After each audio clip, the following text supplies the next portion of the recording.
Hi everyone, welcome to Deliberate Debating. Today we're going to be having a look at the first negative speaker, what they will say, the order in which they say it, and there will be a lot of tips as to how to phrase and how to organise your ideas for a debate. General information. The first negative speaker is the first person to speak for the negative team. They are the second person to speak overall. This means that they need to respond to the first speaker of the affirmative team. What this basically means is that the first negative speaker will not be able to completely prepare their speech because the first negative speaker does need to rebut and respond to the first affirmative team member. It is really important that the first negative speaker does know the team line and the team split really well. If you're not sure what these are, don't worry too much because we'll be going over that in this video. Outline of speech.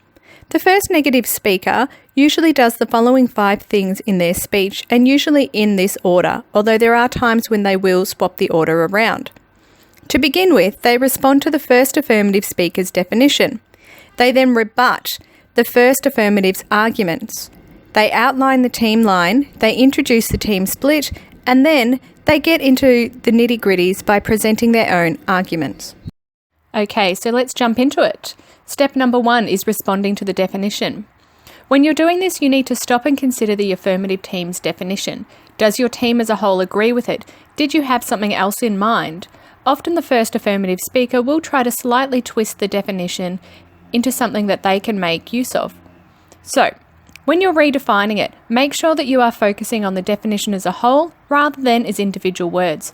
The adjudicators do know what the individual words mean. What they're really interested in is how your team has chosen to define and understand the topic as a whole.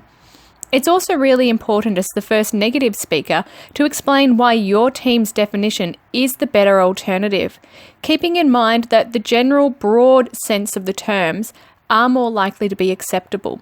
Okay? So, here's an example of responding to the definition. Before we present our arguments, the negative team will contend the definition presented by the affirmative speaker. Our opposition propose that technology is harming our relationships and that it should be defined as technology simply having a negative impact in some way, shape, or form, no matter how small. We argue that this definition is unrealistic and that in its place, we should define the topic as technology having a greater negative impact on relationships than positive ones. This allows for the teams to debate not simply that technology can be harmful, which logically anything can be, but to debate whether the positives or negatives really outweigh each other. Step number 2, rebuttal. Now, if you're not sure, a rebuttal is basically attacking whatever the first affirmative speaker has said. You need to use evidence, logic, and reason to prove that the affirmative arguments are wrong. This does mean that you should have completed a lot of research before you present your debate. That way that you have the facts, the statistics, the information to prove why the affirmative team were absolutely wrong. It's also important as you are rebutting or attacking that you remain professional, you remain calm. This isn't a personal attack, this is a professional debate. So this means that you do need to keep your cool and present things in a logical and calm manner. So here's an example of a short rebuttal. The first speaker for the affirmative put forward an argument that children are spending too much time with technology. Whilst our team does not doubt that children do spend a larger amount of time with technology than their parents did, we argue that this is a logical development as technology has advanced to improve and enhance the lives of children. Simply spending time with technology does not prove that technology is harmful. In fact, I would like to cite a study which found students who used a literacy and numeracy app had an average test result of 80%. These children, aged 4 to 5, learnt invaluable skills in recognising letters, sounds, and numbers through the Emergent Literacy Assessment app. Step number 3, introducing the team line. The team line is essentially a contention or argument which all team members will present. It is not the exact same sentence or phrasing repeated over and over again.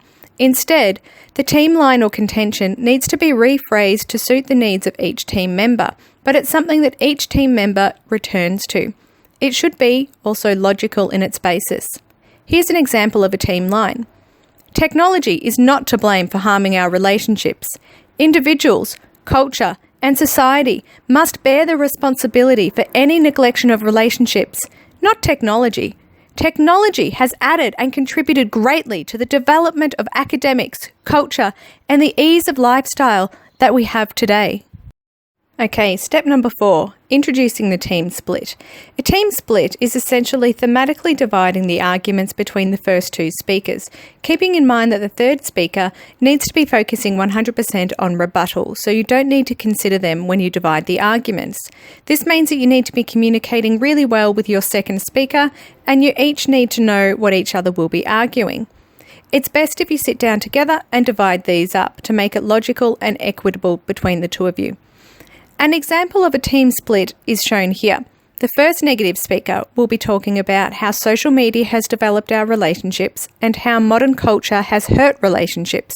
The second negative speaker will be talking about how media has developed pop culture and togetherness and how individuals have hurt relationships. So that's an example of what a team split might look like. But what a team split might sound like is, I will be arguing 2 points. Initially, how social media has helped to develop and enhance our relationships, and secondly, how culture, not technology, is in fact to blame for societal problems. Our second speaker this evening will be arguing about how technology has actually improved connectedness in society and how individual people are to blame for the relational issues as opposed to technology. Okay, now we're up to step number 5, which is the final step. This is where you can present your main arguments. These are the arguments that you've come pre-prepared with. You have lots of facts, statistics, and evidence to back them up. It can be really handy to use Teal as a guide, partly because you know it and partly because it really ensures that you're explaining yourself fully and you're using the evidence that's needed. Also remember to use matter, manner, and method when organising and structuring your ideas, because this is essentially how your adjudicators will be scoring the night. Use ethos, pathos, and logos to help to persuade and convince the audience as to why your arguments are absolutely correct. An example of a main argument is social media is beyond a doubt a linchpin in modern technology and communications. Worldwide, there are 1.86 billion monthly active users of Facebook and 100 million daily Twitter users.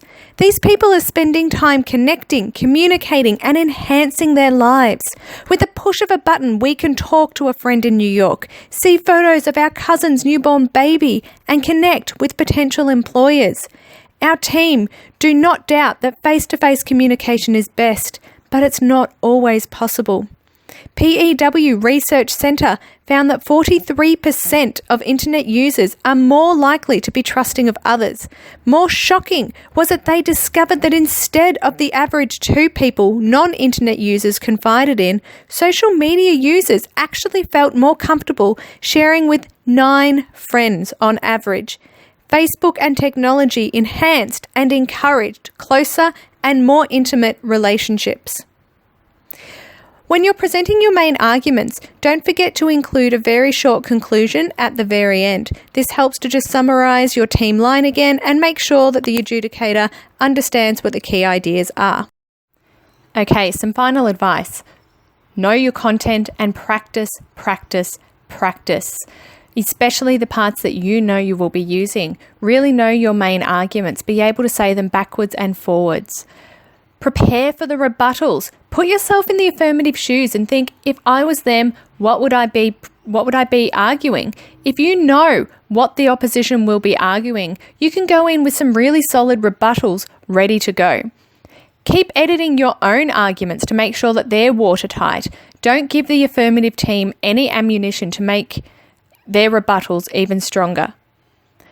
Avoid using full sentences on your cue cards. Instead, only use the key information like names, statistics, or other crucial facts that you think you might be forgetting.